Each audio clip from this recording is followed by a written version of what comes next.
अभी प्रेमानंद जी से जुड़ा आपसे सवाल पूछा गया, उनके एक बयान था जिन्होंने लिव इन कल्चर को लेकर कुछ सवाल उठाए थे, जिसमें कहा था कि लड़कियां जो हैं वो 4 होटल का खाना खाएंगी तो एक पति के साथ कैसे रह सकती हैं।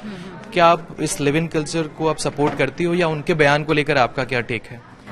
उन्होंने शायद सिर्फ लड़कियों के लिए नहीं कहा था, उन्होंने दोनों के लिए कहा था।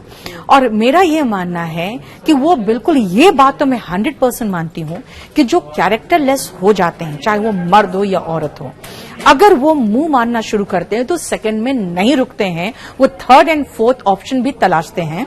क्योंकि आप अगर किसी को चीट करते हो ना, तो पहली बार आपका दिल दहलेगा कि यार मैं इसको चीट कर रहा हूं, और कभी ना कभी आपके मुंह से खुद आप कबूल दोगे कि देखो मैं तुम्हारे प्रति फेथफुल नहीं था, मैं तुम्हें चीट कर रहा था। लेकिन जब आदमी इस स्टेज को क्रॉस कर जाता है और उसको लगता है कि अच्छा ये तो मूर्ख बनी रही है, दूसरे के साथ मैं एंजॉय कर ही रहा हूं, तो उसके बाद वो सही में होटल के खाने वाली हालत उसकी होती है। क्योंकि उसके बाद उसका जमीर मर चुका होता है, वो तीसरा, चौथा, पांचवा, छठा सबसे करेगा और पिछले वालों को भी नहीं छोड़ेगा। और सर, जिस दिन पहली वाली या दूसरी वाली को पता चलता है, आपको नहीं पता, जो इमोशनल ट्रॉमा होता है ना, आपकी बदन की अगर 4 हड्डियां टूट जाए तो 3 महीने में जुड़ जाएगी।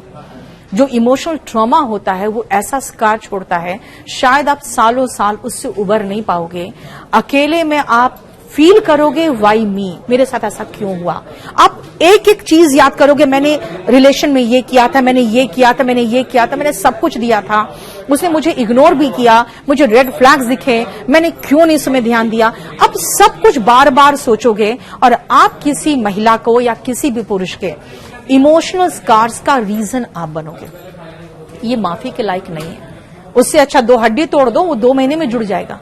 तो मैं ये मानती हूं कि प्रेमानंद महाराज ने सिर्फ महिलाओं के लिए नहीं कहा था, महिलाएं को ज्यादा इसको सीरियसली ले ली।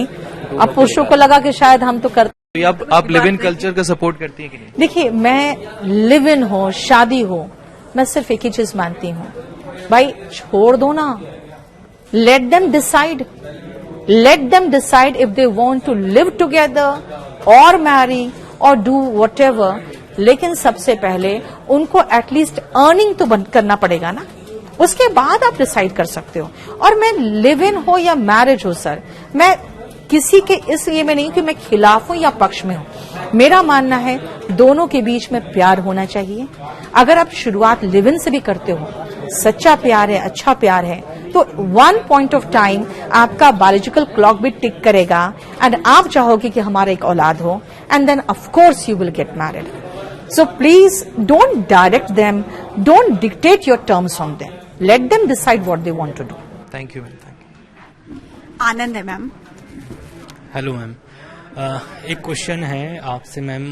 हालांकि आपको तो सोशल मीडिया पे छात्र हो, चाहे अभिभावक हो, चाहे बूढ़े हो, बच्चे हो, बुजुर्ग, कोई भी, सब आपको सुनता है और आपको सुनना भी चाहता है। क्योंकि अगर एक बार आपका रील आ जाता है मोटिवेशनल का, तो क्या होता है कि फिर वो बार बार फिर आने लगता है, तो लोग आपको सुनते हैं, तो सुन करके ये आपसे मतलब एक तरीके से प्रोत्साहित हो जाते हैं कि मैम ने कितना अच्छा बात बोला।